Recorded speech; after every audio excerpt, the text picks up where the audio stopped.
Namo tassa bhagavato arahato samma sambuddhassa.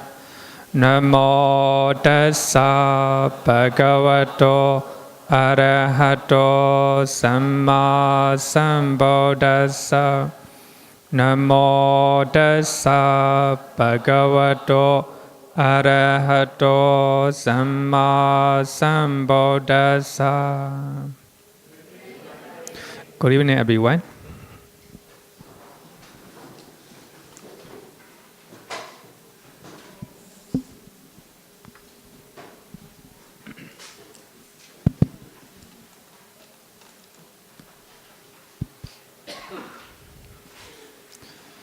We have been learning to who we should give, right? To who we should give. So when we want to learn about recipients, so Dakkhiṇavibhaṅga Sutta is a must to study. So without studying this Sutta, you do not know how to say the recipients, right? What the Buddha taught about recipients. So therefore, this is a must Sutta. If you look at the name of the Sutta, Dakkhiṇami offering. Dakkhiṇami offering. Vibhaṅgami analysis. Analysis of offering. So in that Sutta, so the Buddha analyzed different type of offerings and also different type of recipients. This is a must Sutta. Majjhima Nikaya, Sutta number 142, right? Page number 1102.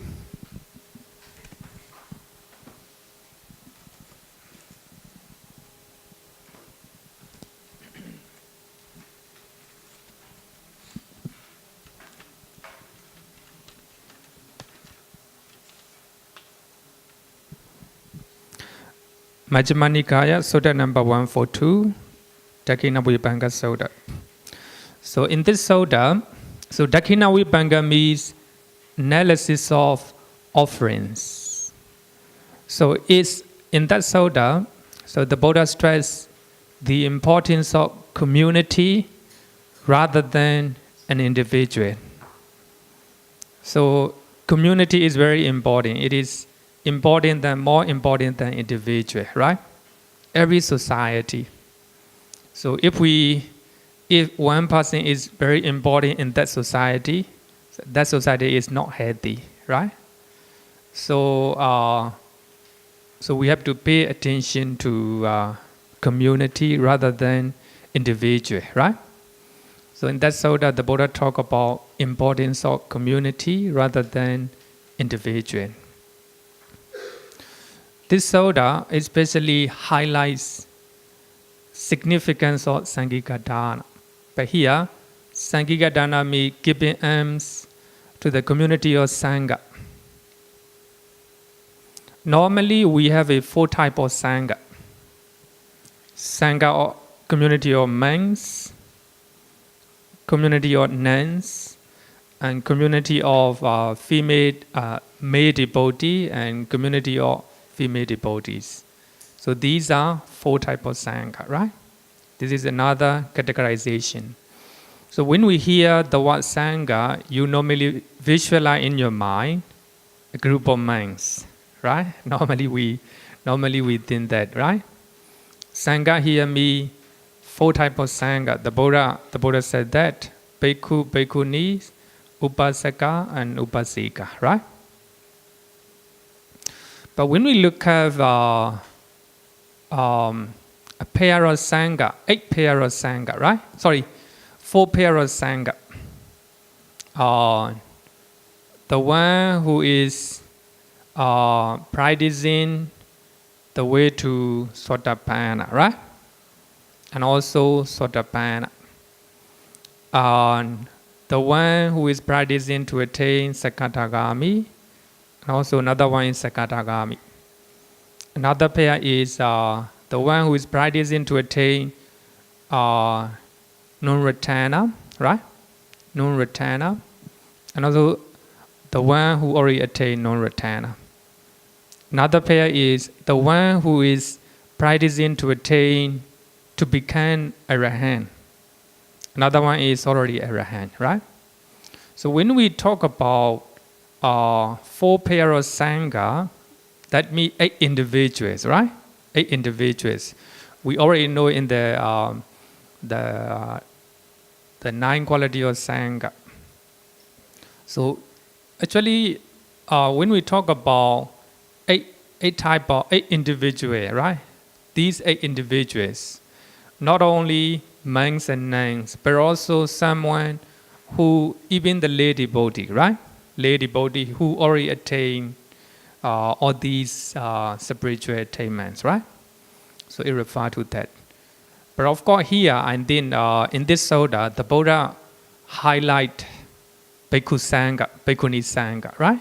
Bhikkhu and Bhikkhuni Saṅghika only. So in this sutta, we will find the importance of Saṅghika Dāna, right?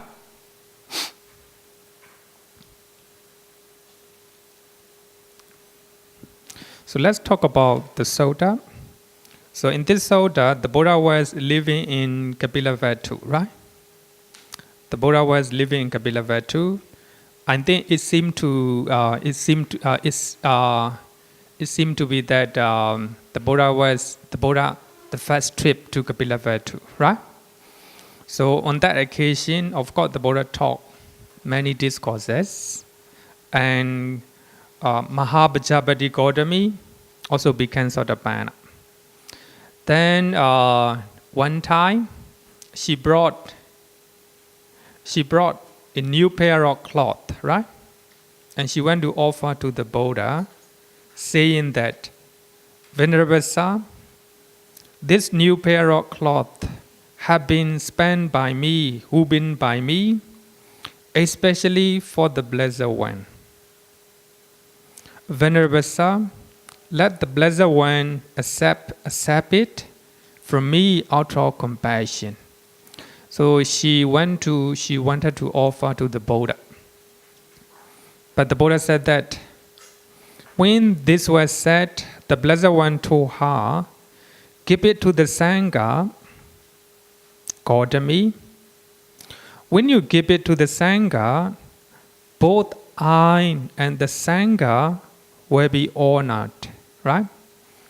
So Mahapajapati Gautami, she went to offer to the Buddha, but the Buddha said that, offer to the Saṅghika. So if you offer to the Saṅghika, so you will honor not only me, but also the Saṅghika. So here, the Buddha highlight the importance of Saṅghika, right? So Mahapajapati Gautami insisted that she just went to offer to the Buddha.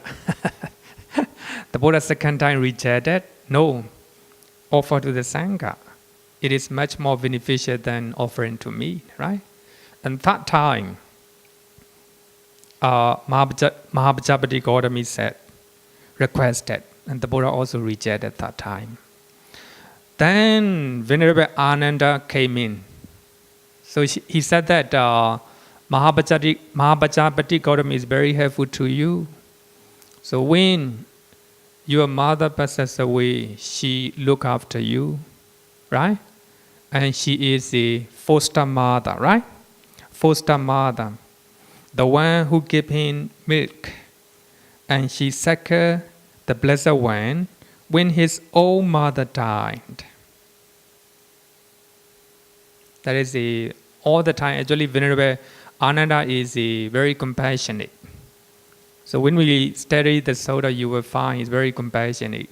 He is the one who requested acceptance of Bhikkhuni order in the Saṅghika, right? So because of his request, so the Buddha allowed women to become Bhikkhunis. So he's very compassionate. For that reason, in ancient time in India, so Bhikkhuni Saṅghika and the Bhikkhuni Saṅghika monasteries, nunnery, so they set up Venerable Ananda statue because they're very thankful to Venerable Ananda, right? Because of him, they have a chance to join the order, right? to join the order. Here also he requested.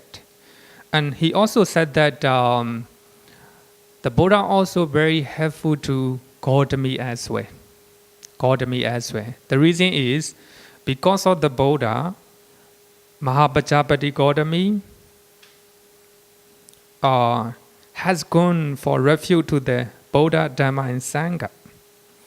Because of the Buddha, Gautami go into, go refuge to the triple gem, right?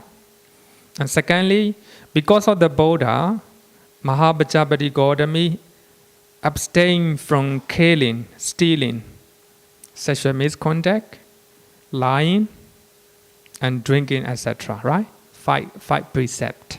So because of the Buddha, Gautami observe 5 precepts. Right? That means she becomes Sotāpatti. As a Sotāpatti, she will not break any of the 5 rules. Right? Even she will threaten her life. And third one, because of the Buddha, she possesses unwavering confidence in the Buddha, Dhamma and Saṅghika, and also possesses the virtue led by the noble ones. Not only 5 precepts, but also other virtues, right? Other virtues, other morality, moral behaviors. Another one is, because of the Buddha, Mahapajapati Gautami is free from doubt about 4 noble truths, right? 4 noble truths. So these are 4 criteria of Sotāpatti, right? So if you look at all these lines, so it's quite clear that Mahapajapati Gautami is already became Sotāpatti, right? So Gautami is very helpful to the Buddha, and the Buddha also very helpful to Mahapajapati Gautami as well, right? Then if you look at the paragraph number 4, page number 1103, paragraph number 4. So in this paragraph, so the Buddha taught that somebody becomes Sotāpatti because of somebody, right? One teacher. So it's not easy to repay the gratitude to the one who did the Dhamma, right? Who did the Dhamma. So we are not reading all these lines, right? We'll skip. Then look at the number 5. Paragraph number 5. How can I go? It's not paragraph, right? It's section number 5, right?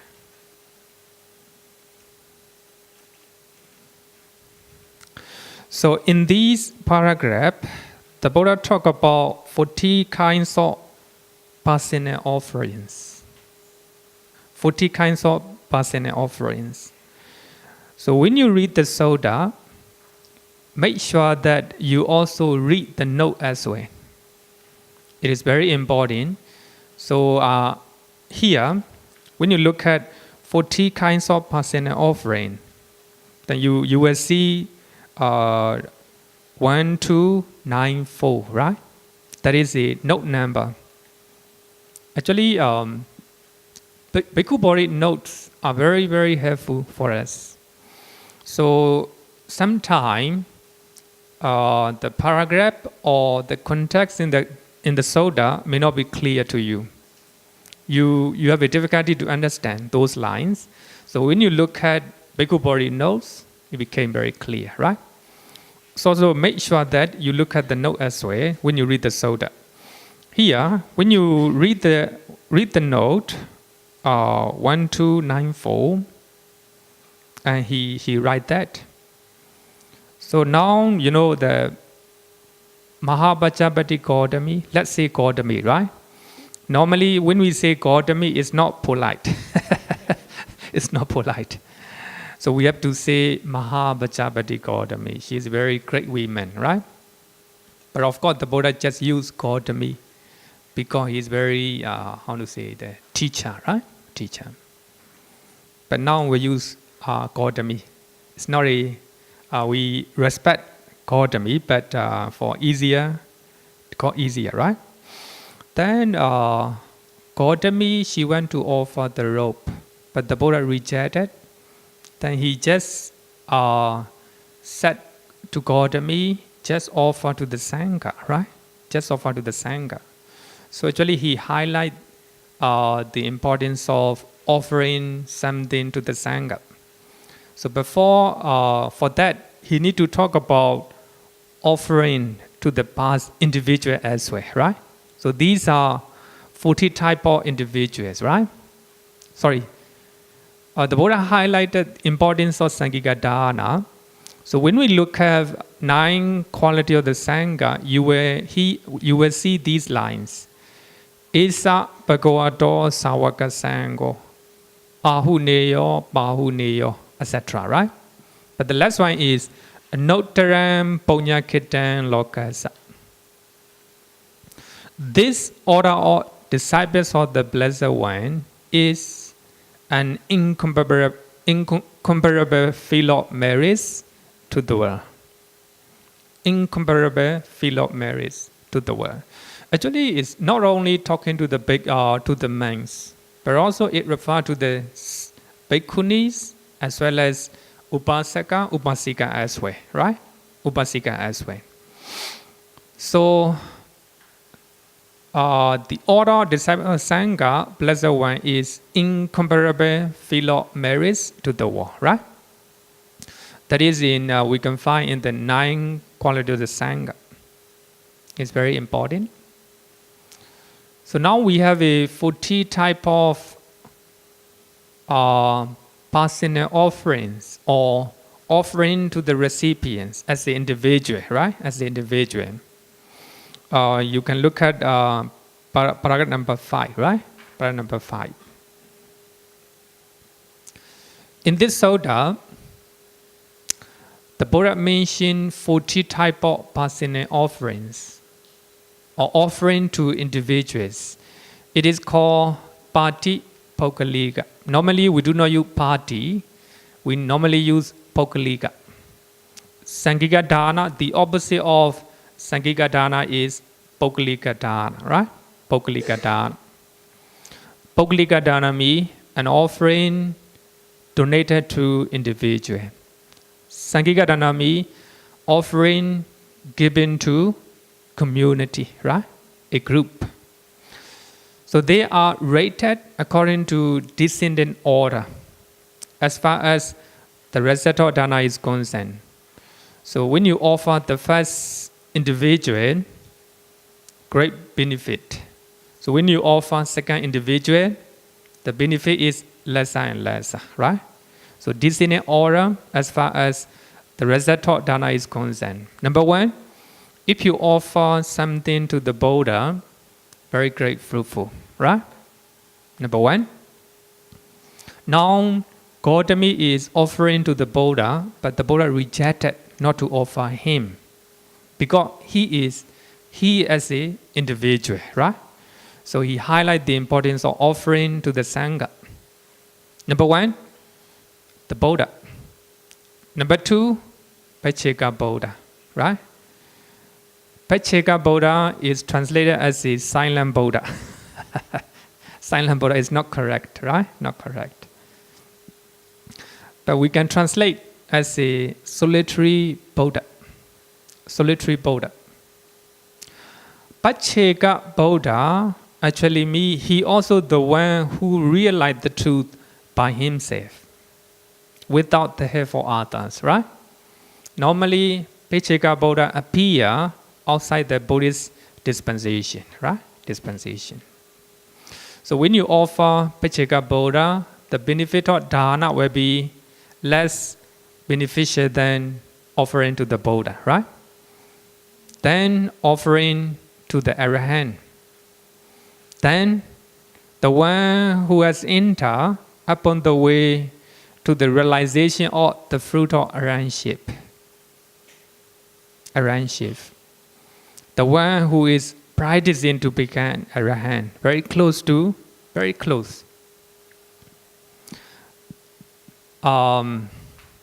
Second one is non-returner, anagami.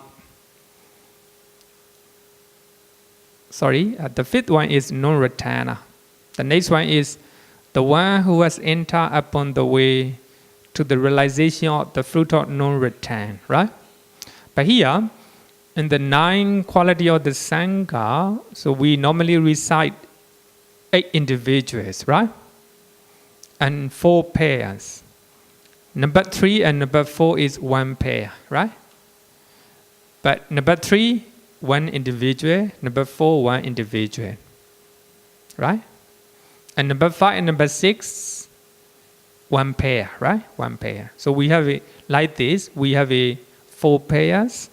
But if we count as individual, 8 individuals. So according to Abhiddha, everyone knows that as soon as you attain Magga, after Magga, right away, the Phala or fruit appear, right? Will arise, according to Abhiddha. There is no space and time in between. So when you attain Sotāpatti Magga, the Sotāpatti Magga, then right away after Sotāpatti Magga, you will attain Sotāpatti Phala, according to Abhiddha. But I think according to Sutta, a little bit different.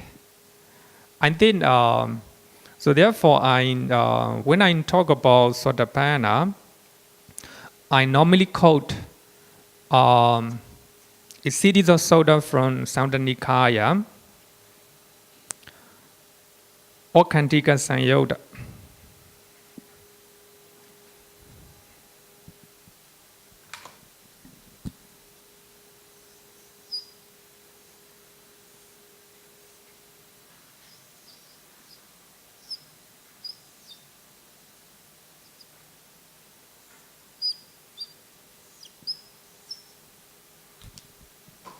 Can you see with the camera? Can see, right?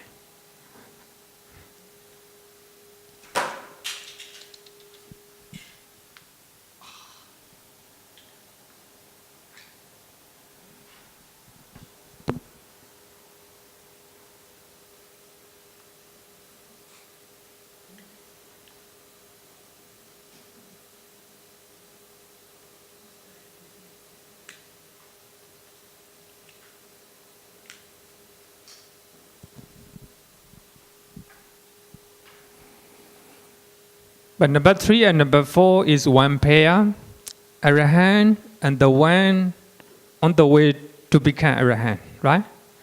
And number 5, non-returner. Number 6, the one who is practicing, very close to become non-returner. If he is on the way, on that way, he is destined to attain Anagami Magga, Anagami Phala, destined to become before he died, right? And number 7 and number 8 is 1 pair. One's returner, Sakadagami. And number 8 is the one who is on the way for the realization of the fruit of one's return. And for the one who is on the way, on the way means the practice, he is practicing. So before he died, he will definitely attain, he will become one's returner. The next one is Stream Intara Sotāpana, and number 10, the one who is on the way to attain Sotāpatti Phala, right? So normally in Abhiddha, we will use number 10 as the Sotāpatti Magga, right? He is on the way. Then number 9, Sotāpatti Phala. It's already fruit, right? The fruit is already ripened. So number 9 and number 10 are a pair. So therefore we have 4 pairs of noble people. And if we count as individual, 8 individuals, right? 8 individuals. So therefore, I also, when I was young, I also used to think, how we can give to number 10, the one who is on the way to Sotāpatti Phala, right? Because according to Abhiddha, just one mind movement, right? Then you will attain Sotāpatti Magga only one time. Then after that, Sotāpatti Phala right away. Two Sotāpatti Phala Cheta. According to Abhiddha, right? But of course, when we learn Abhiddha, we have to study in that way.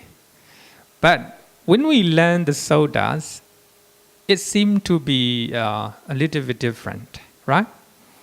So if we look at according to Abhiddha, so we cannot offer to the one who is on the way to Sotāpatti Phala, right? But the Buddha said that for those who is offering to the 8 type of individual, right? 8 type of individuals are the field of merit for the world, right? If you offer something to the 8 type of individuals, it is very fruitful, right? So therefore, when we look at according to Abhiddha, we cannot offer someone who is on the path, Sotāpatti Magga, right?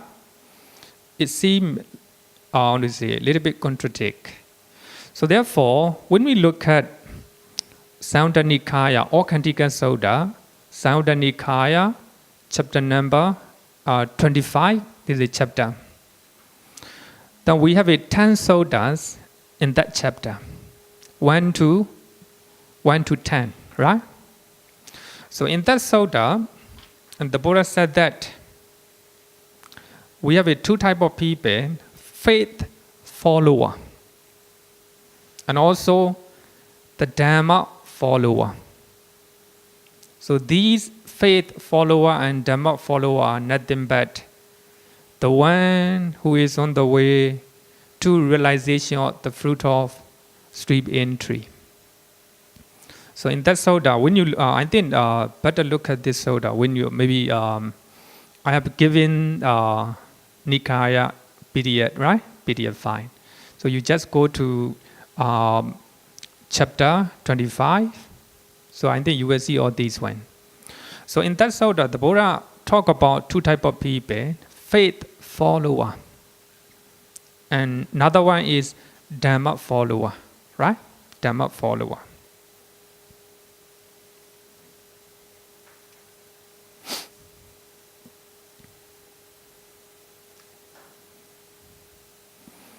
In Pali, Sattanusari, faith follower Sattanusari.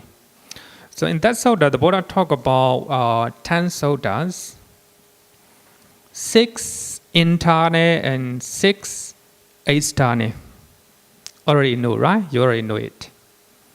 And consciousness, Vijnana, is another sutta.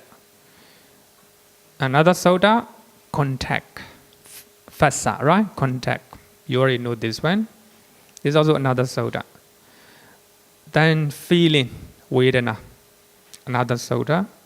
Perception, Sanya, another sutta. Volition, Chetana. Craving, Tanha. 4 great elements, Dhatu, right? 5 aggregate. This is another sutta. Altogether 10 sutta, right? So actually, we already know all these one. If we summarize, it talk about only Nama Rupa. Only Nama Rupa, right? Mind and material phenomena. That's all. Mental and material phenomena. So in those sutta, the Buddha said that, so 6 internal and 6 external bases are impermanent. And they are changing. They are becoming otherwise. But here, the Buddha used 3 words, but just look at only one, impermanent, right? So everything mentioned in those sutta are 6 bases: Vijnana, consciousness, contact, feeling, perception, volition, craving, 4 great elements, 5 aggregates, are impermanent. Do you agree? If you agree, you become faith follower. And the Buddha said that one who places faith in those teachings and resolve on them, that is called a faith follower. If you have a faith that five aggregate are impermanent, you must, actually it is unwavering faith, right? Unwavering faith. So that is called faith follower. Because of that faith, you follow teachings of the Buddha. So that is called faith follower. Not normal faith, right? Not normal faith. So if it is normal faith, you cannot become the one who is on the way to Sotāpatti Phala. That is very important. Then the Buddha said that one who has entered the fixed course of rightness. So that means you are fixed on that, your faith, right? Your faith is fixed, not changing. So you have a faith that five aggregate, nama rupa, or whatever you call it, so they are impermanent. So if you have a strong faith, unwavering faith in that teaching, so it is called faith follower, right? Faith follower.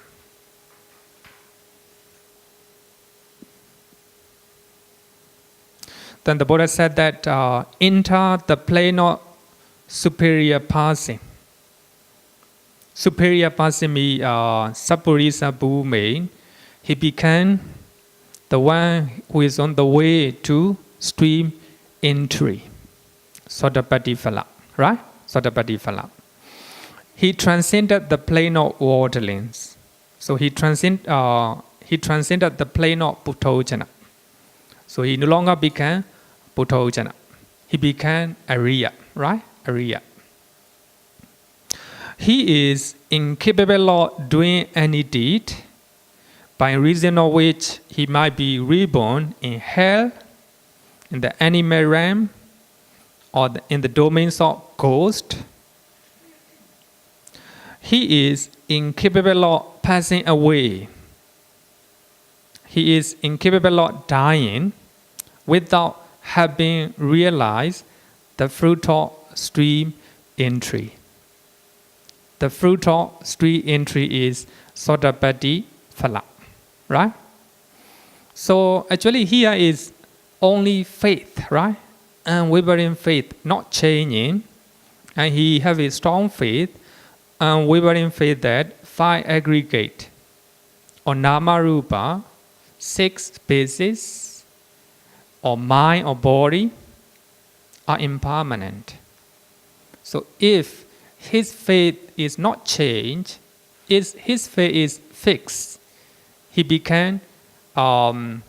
transcend the plane of Puthojana.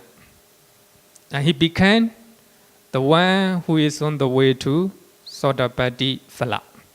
That means he is on the path, Sotāpatti Magga. Right? So when you look at this one, so the Buddha said that he is not incapable of doing any bad deed that will result rebirth in awful state, awful planes, right? Awful planes.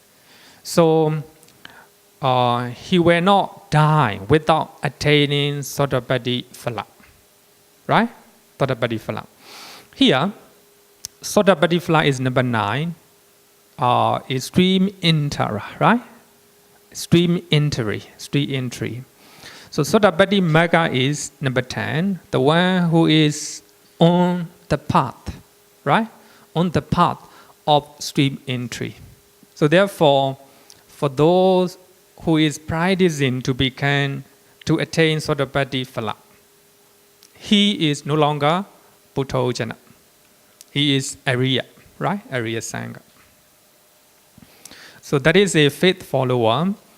Another one is, the Buddha said that When, for whom, these teachings are accepted thus, after being pondered to a sufficient degree with the wisdom. Here, with the wisdom, right? With the wisdom, that's very important. Panyaya. So after hearing those teachings, and he accepts that, so they are the truth. Then after accepting, so 5 aggregate are impermanent, he accepts it fully, right? Then after accepting, then he ponder to a sufficient degree with the wisdom, with the panya. It's called a Dhamma follower. A Dhamma follower. In Pali, Dhammanusari. The one who is following the Dhamma. The one who is following the Dhamma. Here is the Dhamma is not in nomen Dhamma. The truth, right? Is the truth. The truth is mind and body are impermanent. 5 aggregate are impermanent. That reality is called Dhamma.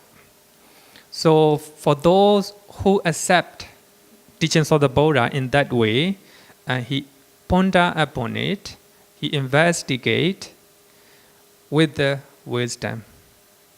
Right? It is called Dhamma follower. So this one also, he transcends the plane of Puthojana, and he is incapable of doing any deed that will result a rebirth in the plane of Wholesome planes, right? Wholesome planes.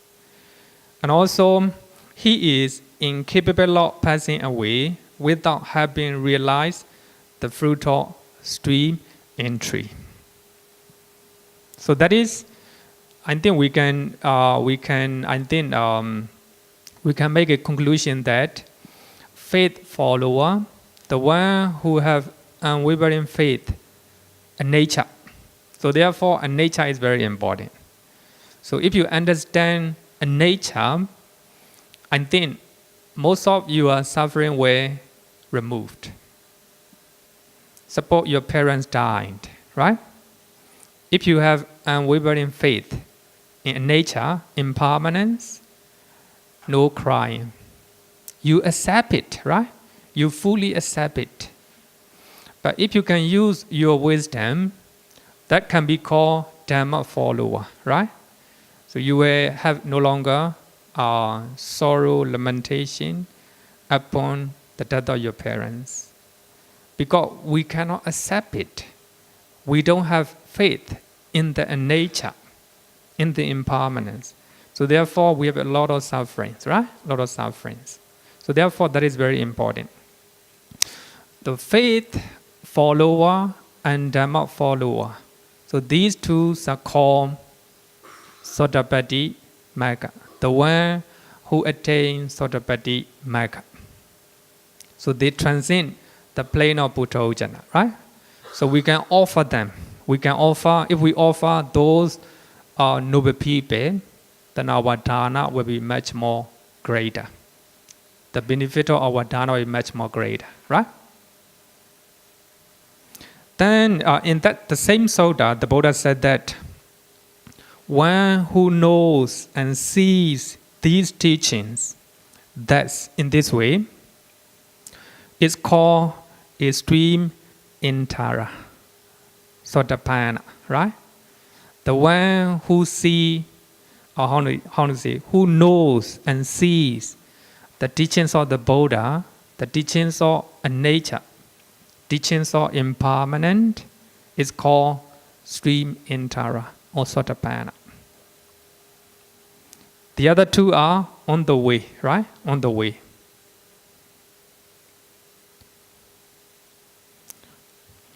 No longer bound to the lower world, fixed in destiny, with the enlightenment as his destination. For those who become Sotāpatti, he is destined to attain enlightenment.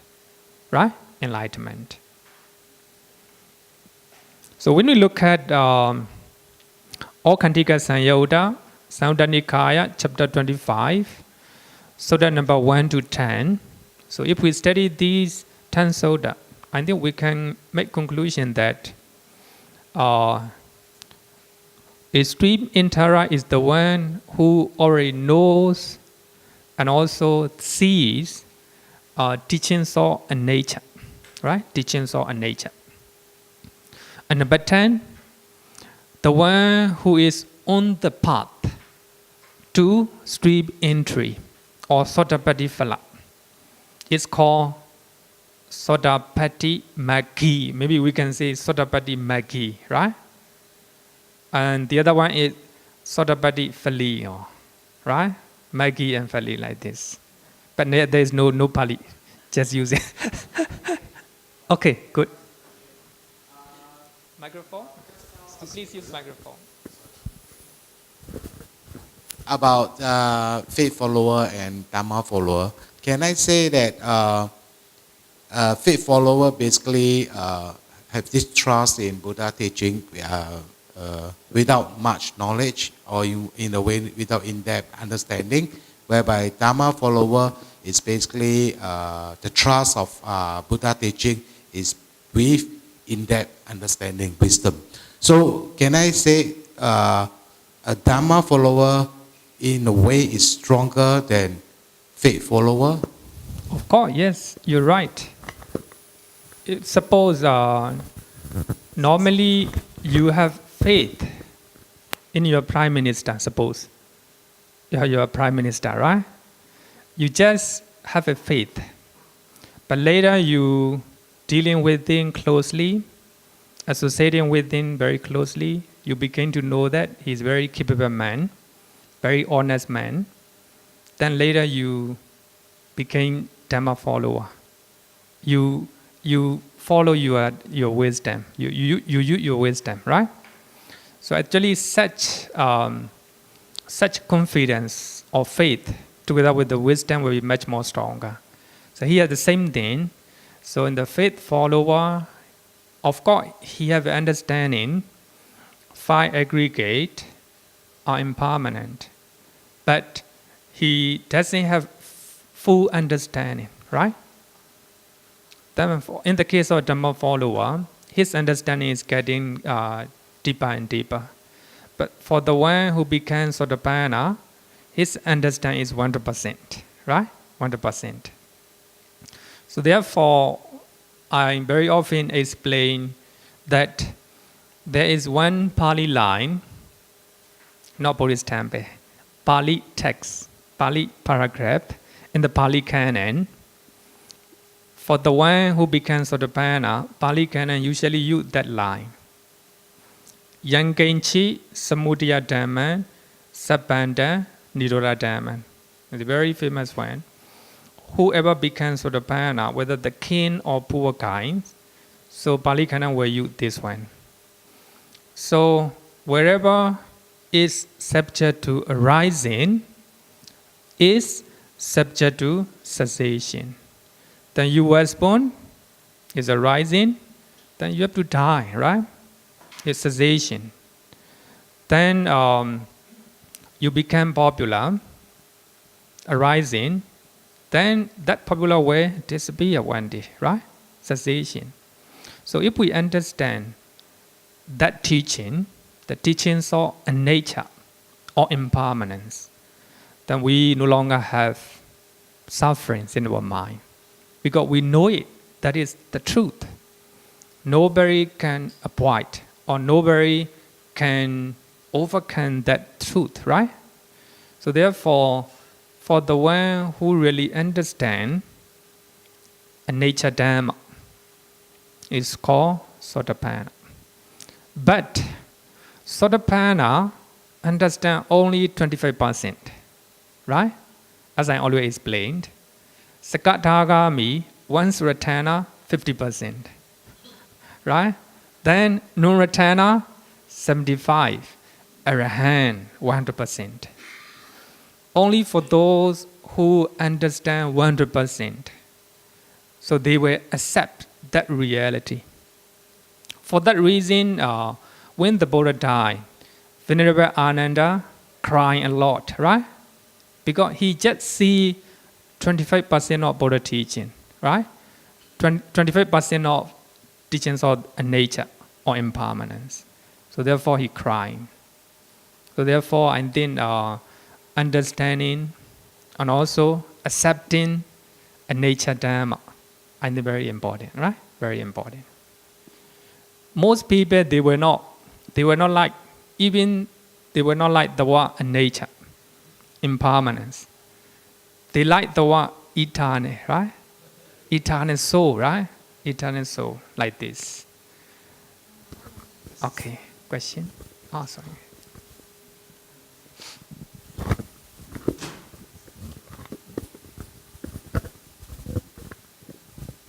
Bhante, I want to ask the question because from this faith follower and Dharma follower, right?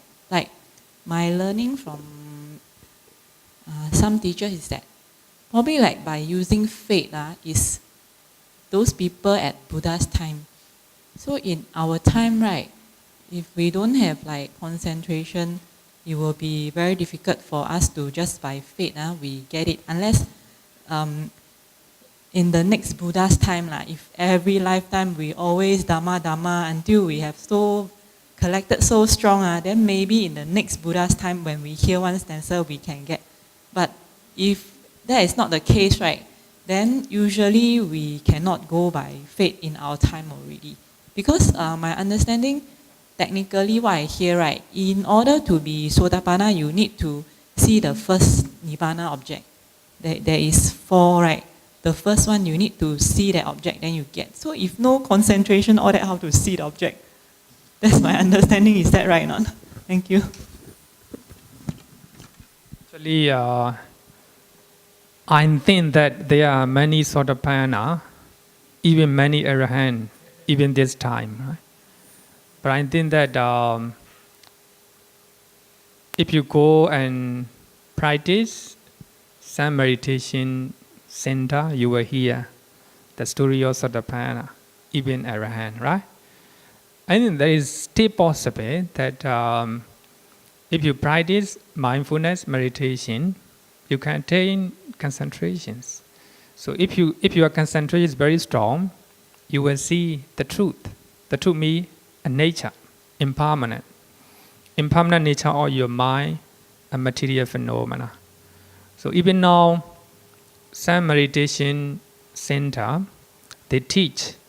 So when you have enough concentrations to see impermanent nature of material phenomena in your body, right? And come and passes away, arises and passes away, right? So that is for those who can see the real nature in their body, not this body. The body is composed of a tiny particles. For those who have strong concentrations, they can see that those particles arises, then they disappear. The new particles arises, and they also disappear. Another particle arises. So when we know by ourselves, in certain time, in one time, and we may have a strong faith, and we were in faith, the nature of nature, right? The nature of nature. So that is not normal faith. But it comes from our own experience, right? Our own experience. It is possible. It's possible. Okay, question?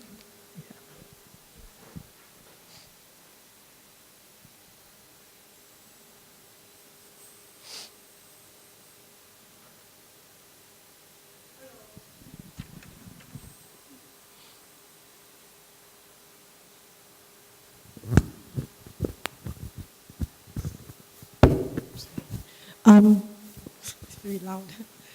Bhante, I just want to ask, the reason why we are learning faith follower and Dharma follower is because these two tracks or these two routes can lead us to becoming a Sotāpatti. Yeah. That's the reason we are learning. Yeah. Okay.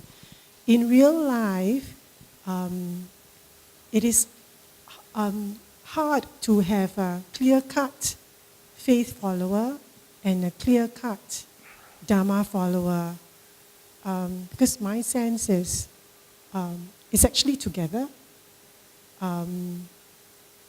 To have faith, to be a faith follower, and then to be on the path to become a Sotāpana, there has to be a fairly high degree of understanding.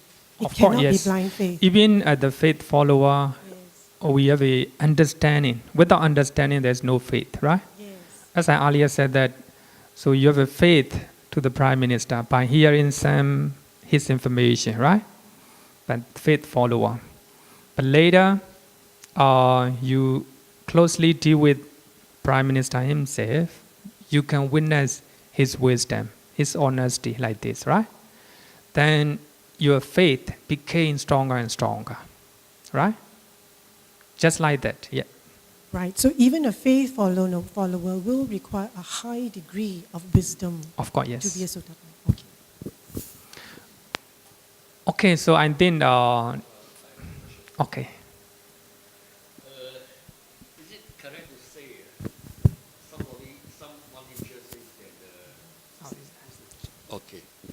Is it correct to say, according to one teacher, he says this, that the stream enterer, to be a stream enterer, you must be able to attain at least first jhana.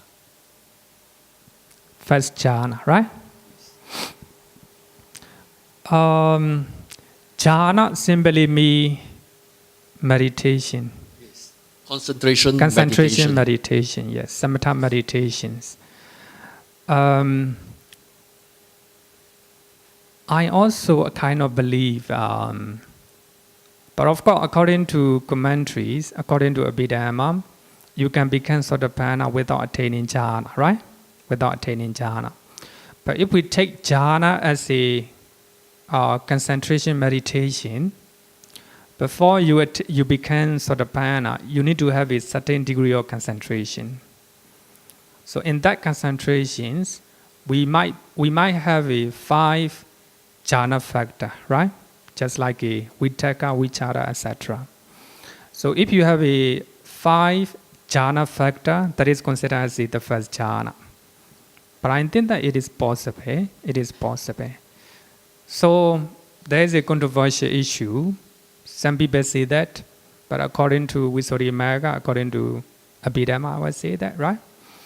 According to, even we can say that according to tradition, Theravada traditions. So you can attain Sotāpatti, Magga or Phala without attaining jhana.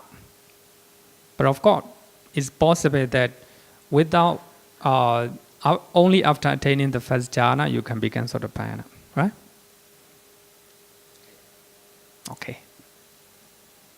Okay, a question. My understanding is if don't have jhana, right, then they are not practicing the mentality meditation. They are practicing the like vipassana. They just need access concentration, not absorb concentration. So they can do materiality meditation by vipassana to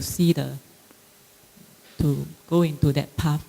I think even if just jhana, you also need to contemplate, to use the light to always shine and until you can go to vipassana, right? To have wisdom, yes, then yes, you yes. can become. But of course, to attain Sotāpatti, Magga and Phala, you need to practice vipassana. Then after attaining the first jhana, then you concentrate, you contemplate the nature of impermanence of the factor or jhana factors, right? Just like when you attain the first jhana, you might have a Vitakka, Vichara. They arises, they passes away. They arises, they passes away. That is vipassana, right? So only you contemplate the impermanent nature of mental factor. Those mental state, then you become Sotāpatti, Magga or Phala. You attain Sotāpatti, Magga or Phala. Okay, I think that we are not studying about Sotāpana, but because somebody asked me, she doesn't understand about all these 8 type of individuals. So therefore, I think that we have a two assertion. According to Abhiddha, we cannot donate. Number 10, the one who is on the path, right?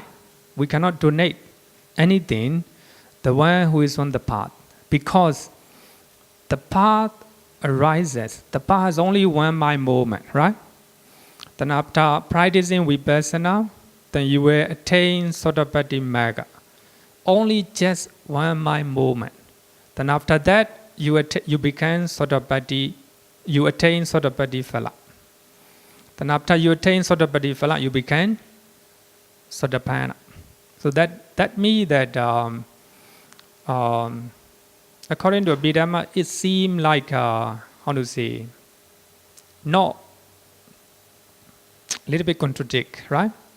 So when you study Aukhantika Saṅghika, chapter 25, right? So all these Sutta, the Buddha clearly mentioned that faith follower and Dhamma follower are the one who is on the path to Sotāpanna, right? On the path to Sotāpanna. So if you are donating something to those people, very beneficial, right? Very beneficial. Okay, so we are talking about 40 type of recipients, right? A personal offering. Number 1 is the Buddha. Number 2, Pacceka Buddha. And number 3 to number 10, 8 individuals, right? 8 individuals. Ariya Saṅghika. And also we say that 2 pairs of Ariya Saṅghika. 4 pairs of Ariya Saṅghika, right? Ariya Saṅghika. Another one is the offering someone outside thought dispensation who is free from lust for sensual pleasures. So that is quite clear that the one who attains jhanas, right? Who doesn't have any attachment to the sense pleasures. Outside thought Buddhism, right? Outside thought Buddhism. And number 12, a virtual, a ordinary person. Then you can donate to a virtual ordinary person. We call it Puthojana, right? And number 11 also Puthojana. Number 13, immoral ordinary person. Immoral ordinary person. Number 40, an animal. You can donate, you can feed something, you can give something to the animal as well, right? That's also considered as a Dāna. So when you look at this Sutta, Dakkhiṇavibhaṅga Sutta, and also when you look at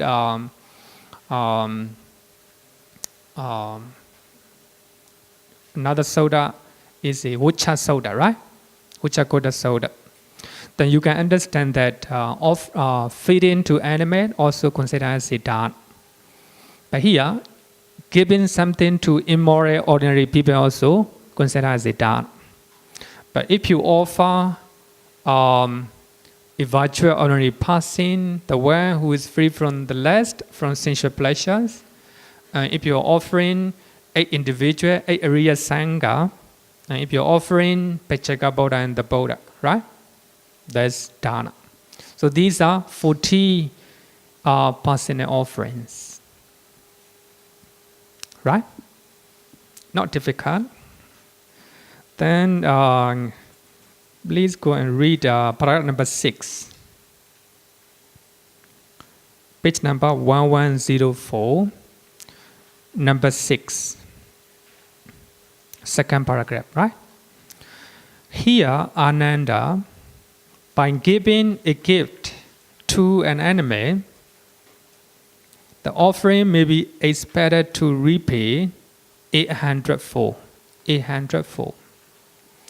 If you offer to the animal, your offering will repay, may be expected to repay 800-fold. But if you offer immoral ordinary person, the offering may be expected to repay 1,000-fold. So that means offering to human beings, even immoral human beings, right? It is much more beneficial than offering to animate, right? Offering to animate. By giving a gift to a virtuous ordinary person, the offering may be expected to repay 100,000-fold. It talks about the greater benefit of offering to the someone who is higher, right? Higher. So, giving something to giving something to immoral ordinary people is much more greater and beneficial than giving to animal, right? Just like that. So if you give something to virtuous ordinary person, it is more fruitful than giving to immoral ordinary person. I think it is very meaningful, I think. It is meaningful. In 2015, we went to Myanmar and we chose 3 monasteries to offer something. When we gave about 2,000 or 3,000 for each monasteries, and we told them to buy something for the students. And out of 3 monasteries, only 2 monasteries listen what we say. One monastery, and he used all the things that he already have. So he cannot provide receipt. So therefore, we forget about that monasteries. Not honest, right? Not honest. Another 2 monasteries is honest, but the one is not well maintained in that monasteries. So therefore, we forget that one. So the last one is honest, as well as the temple is very clean, and he is educating and feeding poor people from mountainous regions. So therefore, we choose that monasteries. So even now, we are supporting that monastery. So for that, we are very happy, right? We're very happy. So that means offering to virtuous people, offering to virtuous monasteries is much more beneficial than offering to dishonest monasteries, right? And also not immoral monasteries. It is quite clear, right? It's quite clear. So these are 40 type of personal offering. So just like that, when you look at that one, by offering a gift to one outside top dispensation who is free from lust for sensual pleasures, the offering may be expected to repay 100,000 times 100,000-fold, right? Offering to the one who is free from lust. Then the Buddha said that by giving a gift to one who has entered upon the way to the realization of the fruit of stream entry, the offering may be expected to repay incalculably, immeasurably, right? Sorry that I cannot pronounce. Immeasurable, cannot measure, cannot calculate, right? Cannot calculate. If you are offering faith follower or Dhamma follower, the offering that you give cannot calculate, right? So that means the Buddha just want to explain the greater benefit of offering to the higher one, right? Higher one. Just like that, it's going up to the Buddha, right? Up to the Buddha. I think not difficult, right? Not difficult. Any question? Okay, then look at the paragraph number 7. So there are 7 kinds of offering made to the Saṅghika. 7 kinds of Saṅghika Dāna. Saṅghika Dāna is Saṅghika of both bhikkhus and bhikkhunis, headed by the Buddha. So if you offer a Saṅghika of both bhikkhus and bhikkhunis headed by the Buddha, this is a great benefit, is it the best Dāna regarding with the Saṅghika Dāna. The next one is Saṅghika of both bhikkhus and bhikkhuni after the Tathagata has attained final Nibbana. After the Buddha passing away, then you offer something to a Saṅghika of both bhikkhus and bhikkhuni, right? Bhikkhunis and bhikkhunis. The another one is Saṅghika of bhikkhus. The next one is Saṅghika of bhikkhunis. And then number 5, many bhikkhus and bhikkhunis appointed by the Saṅghika. Many bhikkhus and bhikkhunis appointed by the Saṅghika. Then many bhikkhus appointed by the Saṅghika. And the last one, many bhikkhunis appointed by the Saṅghika. So you can also understand that if you offer the Saṅghika headed by the Saṅghika of both bhikkhu and bhikkhunis headed by the Buddha, it is the best Dāna. The best Dāna, right? So when you learn Dakkhiṇavibhaṅga Sutta, this Sutta, and also we have to learn another Sutta, Villama Sutta, you need to have a little bit of faith. Otherwise, you may not be able to accept some teachings here, right? You must be a faith follower.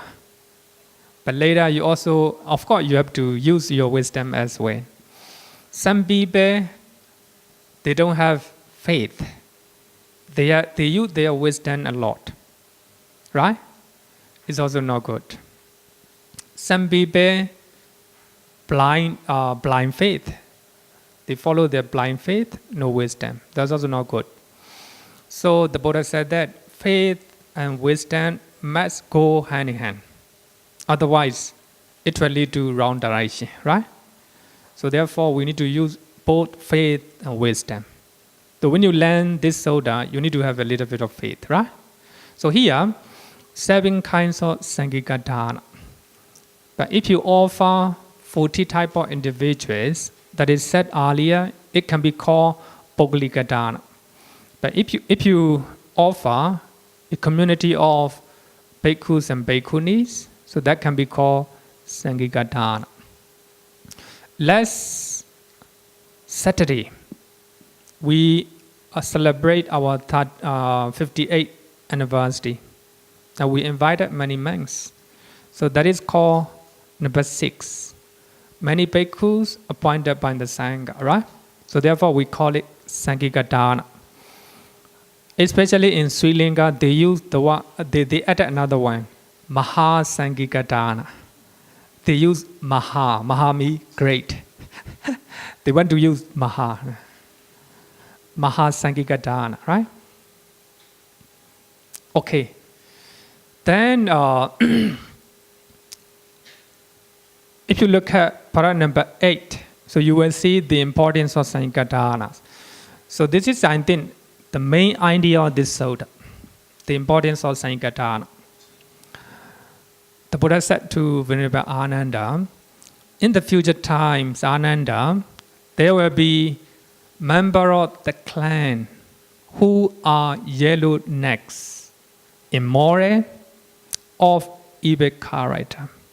So there are some monks who just wear yellow color, a small piece of yellow color in their neck, not the whole body. So the appearance of the Saṅghika disappear. So they just wear yellow color in their neck. Even now we can see, right? We can see. So some of my friends, they told me when they go out in Singapore like this, they feel shy. Because they think that people will look at you and it is not, normal clothes, right? Normal clothes. For me, I don't have such a feeling. I'm very proud of wearing this robe. Because this design, right? this design is handed down 2,500 years ago, right? So we just maintain this simple way of living. So when you look at the monks, you will see that not attractive. So one shoulder is exposed, right? Not attractive. We wear only one color. No color, no design. So when you see the monks, the same, not attractive, right? Not good looking. Actually, it is really simple way of living, right? So as a monk, we shape our hair, right?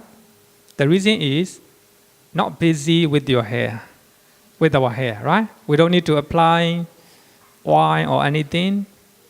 So just shape the hair. It will last about 2 weeks. So I think very good. And we have only one color, right? One color. No need to worry about how people will look at you, right? How people will look at you. It's very simple way of living. So therefore, it is very, for me, no fish shine. Then I just go, right?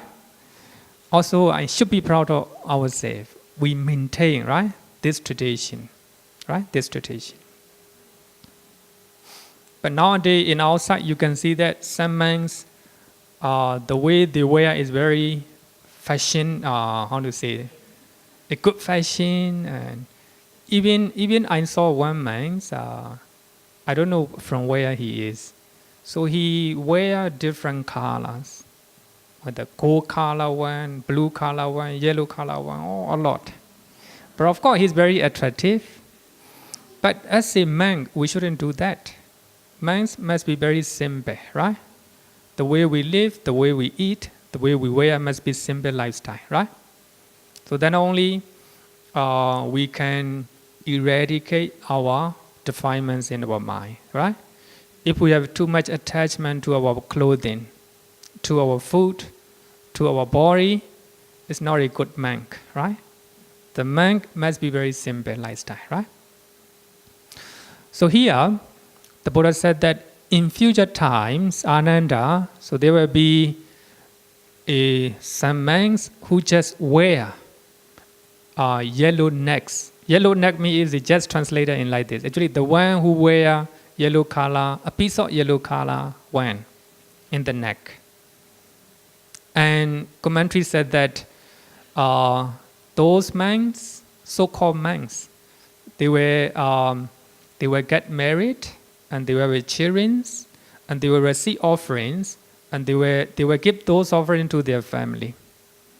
So, but they are monks, even offering to them, right? Here, the Buddha said that people will give gift to those immoral persons for the sake of the Saṅghika. For the sake of the Saṅghika means dedicating to the Saṅghika. In his mind, dedicating, thinking about Saṅghika, so they will offer gift to those immoral persons for the sake of Saṅghika. Even then, I say an offering made to the Saṅghika is incalculable, immeasurable. Right?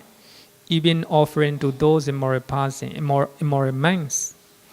But you have to dedicate, you have to think in your mind, dedicating to the Saṅghika. Right? Even that, the result cannot be calculated. And I say that in no way is a gift to a person individually ever more fruitful than an offering made to the Saṅghika. Even you offer to the Saṅghika, even you offer to the Buddha, it is not grateful than offering to the Saṅghika. Right? So therefore, the Buddha is encouraging Gautami to offer to the Saṅghika. If you offer to the Saṅghika, you are honoring to the Buddha and Saṅghika, right? So therefore, if you look at these lines, and para number 8, right? So you can see that importance of Saṅghika Dāna. So when you look at Mangala Vihara, don't look at one person. look at just a whole Mangala Vihara. So if you want to donate something, just dedicate your dana to the temple, not the person, right? So if you look at one person in the management committee, somebody may think that I don't want to offer. Not like this, not like this.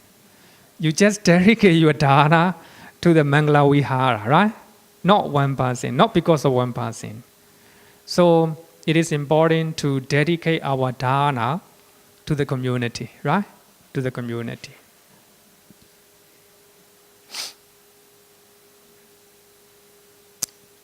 Any question? I did. Very clear, right?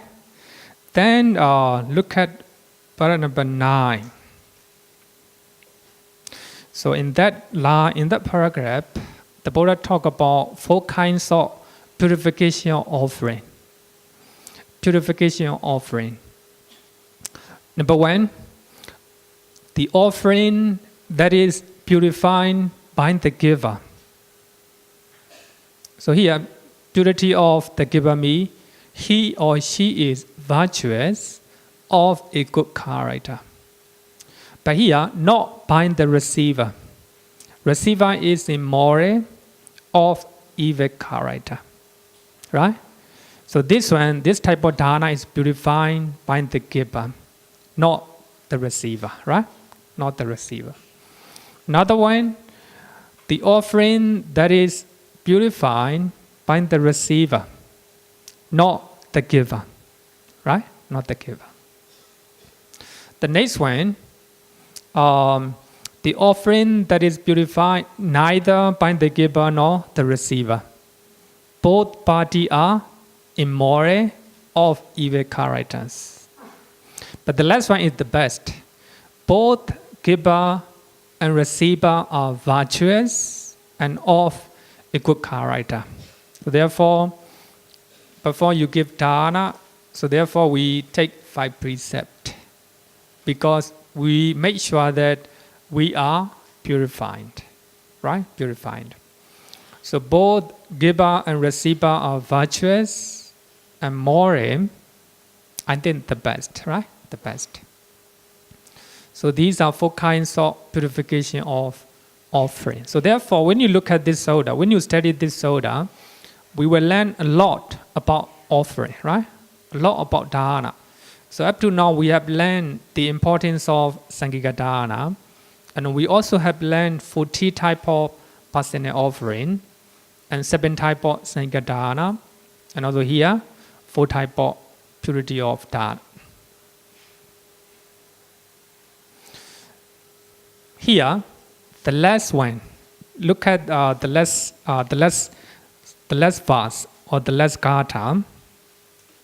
Page number 1106, 1106. When a passionate person to a passionate person gift with a trusting heart, a gift righteously obtained, blazing faith that the fruit of action is great, that gift, I say, is the best of worldly gift, right? That is very important. I will say that this is the first type of dana, the best type of dana. But here, actually we have learned this one earlier. I just want to repeat it because it is very important. So when you want to perform dana, so the giver also must be passionless. Passionless means freely give away with the generosity, no attachment. And also the receiver also no attachment, no passion. Right? So that is the first criterion. When a person, a passionate person to a passionate person gift, then number 1, with a pleasant mind. That is number two criterion. Your mind must be placid and happy when you do dana, right? And number 3, a gift righteously obtained. See, the offering, the gift must be righteously obtained, right? Righteously obtained means, so then that you obtain must be nothing to do with three type of bodily action, right? Unwholesome bodily action and four type of unwholesome verbal actions. So that is the righteously obtained. Sometimes your property, your gift obtained by lying someone, right? By lying, by stealing, like this. So that is not a righteous one. A gift must be a righteously obtained. Number 3, right? And number 4, placing faith that the fruit of action is great. So you have a faith that, so when you do Dāna, you will have a reaction, right? Your action, the act of Dāna is good. Now, as the result of Dāna, and you will have a benefit or reaction, right? So if faith, especially the faith in the karma, right? In the karma. Then that gift, I say, is the best of material gift. Here, I use the word material gift, not worldly one. Material gift. So we have two types of gift. Later we will learn. Dhamma gift, Dhamma one, and material one, right? So this is the best type of Dāna, I will say that. So the donor must be without attachment to his gift. And receiver also must be without attachment to the gift. And you must be very happy and pleasant. You must be very pleasant when you are offering. And your gift must be obtained in a righteous way. And the last one, you must have a faith what you are doing in the karma and also the result of karma. So that will be the best of material gift. Any question? Okay.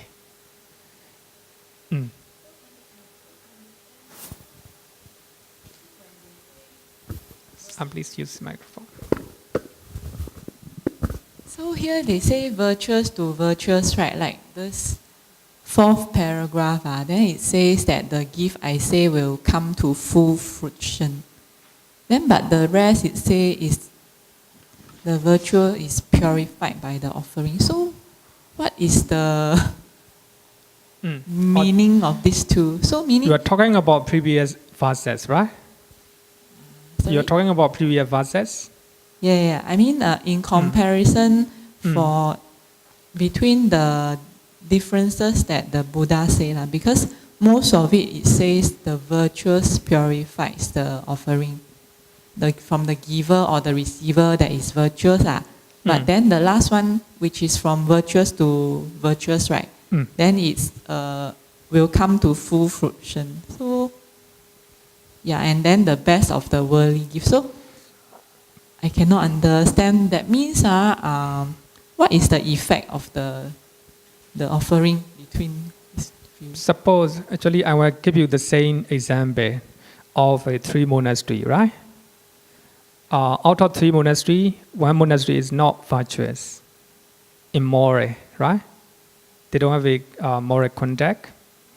So if you support or if you get that monasteries, then you will not be happy. Because they will use your donation, right? They will misuse. So then, therefore, we decided to offer the monastery which is virtuous, moral, and honest. Because of that, we're very happy. Because of our Dāna, we're very happy. That is different, right? So therefore, virtues here mean moral conduct. You are not killing, you're not lying, and you are not telling lying, you are not cheating, etc. Right? So in another way, that means can I compare? Means those purified the offering one, the birth one, right, will be like what the Buddha say about how many folds. Then the Oh yeah. full fruition one will be what? How many 100,000 fold? Can I compare like that? Actually, it is talk about the greater benefit of offering to greater people. It's not talking about 100-fold or 1,000-fold. They are not very important. So they are just idiomatic expression. I would say that idiomatic expression earlier in India. So you cannot say that if you offer to the animal, you will have a 100-fold result. Not like this. It is a idiomatic expression, right? So if you offer to animal, you will get that much. But if you offer to the human beings, you will have a major, greater benefit, right? So even among the people, if you offer virtual people, right, then you're very happy. But if you offer to immoral people, you will not be happy after your donation, right? Thank you, Bhante. Okay, you're welcome. Then I think that last week we have 2 questions. I don't know whether I have time to go there. So before we go to the questions, I want to talk about 3 wholesome roots. For those who have learned Abhiddha, they know 3 roots, right?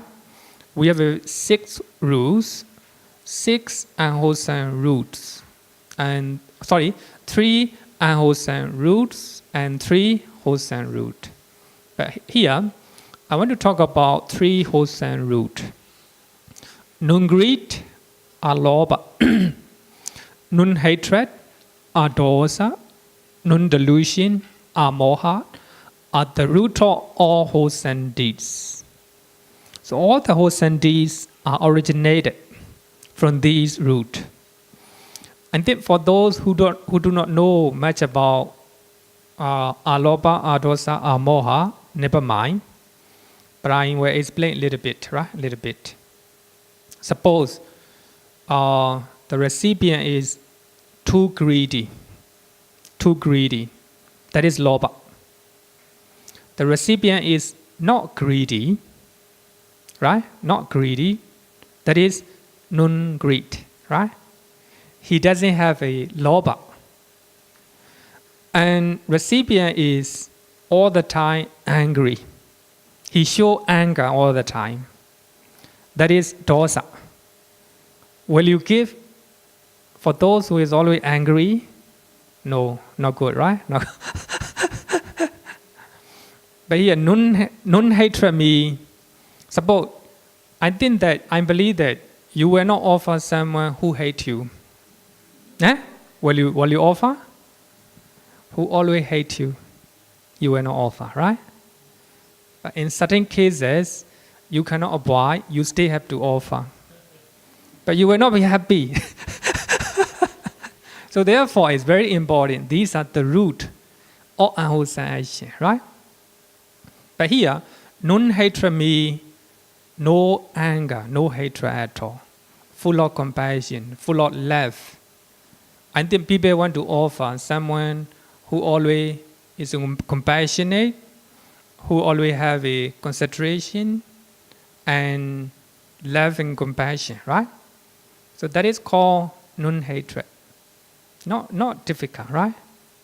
Non-delusion. Delusion means, moha means, not knowing right and wrong, right? The simple way is not knowing right and wrong. Some people do not know because full of moha, right? Some people cannot evaluate the situation because moha. But here, moha, non-delusion means he have a full of wisdom. Full of wisdom. He know very well. He know right thing as a right thing, wrong thing as a wrong thing. That is non-delusion, right? So therefore, the Buddha in Cakkapala Dāna Sutta, the Buddha said that the recipient must be devoid of lobha, dosa, moha. And someone who is practicing to remove lobha, dosa, moha, right? That's very important. As I earlier said that, people do not want to offer someone who is always angry, right? Someone who is too greedy, someone who is very stupid, right? Stupid means moha. So therefore, I think that it's quite clear, right? Quite clear. So, non-greed, non-hatred, non-delusions are the root of all wholesome deed. All the wholesome deed originated from this one. You offer dana because of this one. You observe precept because of this one. You meditate because of this one. Wherever you do good things, because of these rules, right? So therefore, I think if we know the important teachings of the Buddha, it is easier to teach. Easier to teach.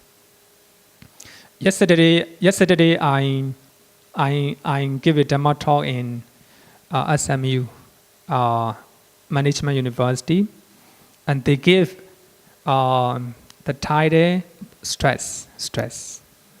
Then I give the name stress management. Actually, I look at what is stress. Stress means hatred, right? You do not like a difficult situation. Normally, you don't have enough money in your family. Then you have a difficult situation, right? Then you have stress. So you hate that situation, right? So therefore, stress is a dosa. Then I think about the suttas. Then I use Akādapati Vinaya Sutta. Not exactly. I added two things. So based on that sutta, I told them how to overcome stress. So therefore, when we know the root, important teachings of the Buddha, it's not difficult to talk about everything, right? Everything. Okay, so non-greed, non-hatred, non-delusion are the root of all wholesome deed. Following Abhiddha method, so we can make the list of wholesome deed in following ways. So when you are doing wholesome deed, so we can make a list in this way, following Abhiddha. As you know that in Abhiddha we have 8 great wholesome deed, right? 8 great wholesome deed. One consciousness, accompanied by joy, associated with the wisdom, and prompted. The next one is prompted. Prompted and prompted, right? Just like that. So we have 8 great wholesome deed. So when we look at that one, accompanied by wisdom. But here wisdom is non-delusion, amoha. Dissociated from knowledge. Associated with wisdom. So that is accompanied by amoha. And dissociated from knowledge. That means sometimes we do good deed without knowledge, right? Without knowledge. So when we do good deed without knowledge, that means without amoha. So therefore, we can make the list in this way. Number 1, we do good deed with the non-greed. Sometimes without non-delusion or without wisdom. Sometimes we do not know, we do not think about that one, but we have a compassion in our heart. We detach, right? We detach our belongings, we keep away, right? So based on non-greed, we do good things, but we do not know. We don't have knowledge or we don't have wisdom. So there may be the time that you do good deed with the non-greed without wisdom. Sometimes you do good deed with the non-greed together with the non-delusion of wisdom. Then I think that we don't have time. So sometime, according to Abhiddha, one mind moment arises at a time. So when non-greed arises in our mind, so non-delusion or any other mental state cannot arise. Only after non-delusion, right? Then only after non-greed, non-delusion will arise. So therefore, so when we do something, when we do good deed with the non-greed, then accompanied by wisdom. The wisdom accompany, right? Wisdom accompany. So there are some good deeds we do with the non-greed and together with non-delusion. Sometimes we do good deed with the non-hatred. We do good deed with the compassion in our mind, right? Because of compassion we do. But we don't have a delusion, non-delusion or wisdom. Sometimes in our heart we are full of compassion. We do not know which is right and which is wrong. Out of compassion we do, right? So this also considered as a good deed, but without non-delusion or without wisdom. Sometimes such a good deed may not be 100% not right, right? So therefore, sometimes we do non-hatred. So non-hatred here means compassion, loving kindness, right? Without non-delusion or wisdom. Of course, sometimes we do non-hatred with the non-hatred together with the non-delusion. Actually, we don't have an example. No time to talk about example, right? Maybe next lessons I will give an example. Actually, we have 2 questions. So when you look at that 2 questions, you will know what does it mean, right? Does it mean? Then we have sometime we do good deed with the non-delusion, without non-greed nor non-hatred. But sometimes we do something with the non-delusion or wisdom, so even we cannot call them wholesome deed. It transcends wholesome deed, right?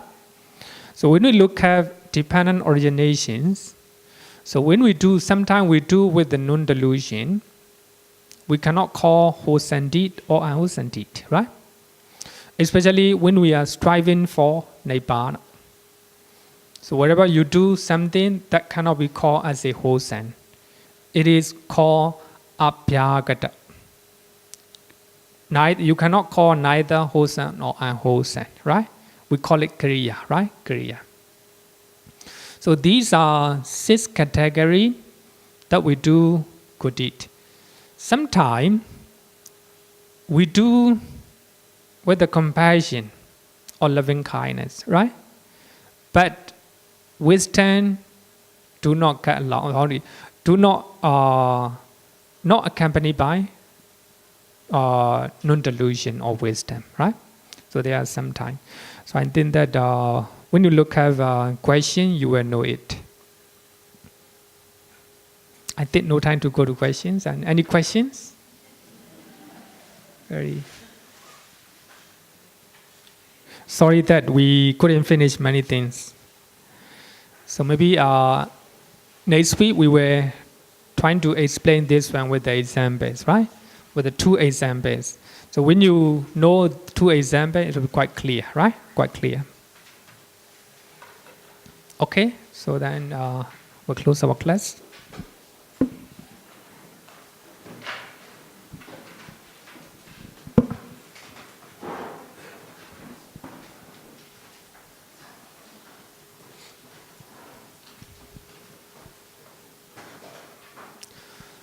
Yo vada tambavaro manu jesu sakyamuni bhagavakata kecho paragato pala vidiya samangi tan sukatan saranathamupemi raga viraga maninjama sokan Dhamma sangata mapatikulam marurami mambagunan suvipatan Dhammami mansaranathamupemi yatacha denama Phala mahu chatusu susisu purisayugesu atacha puggalika dhammadasate Saṅghami mansaranathamupemi. Sadhu, sadhu, sadhu. Good night, everyone.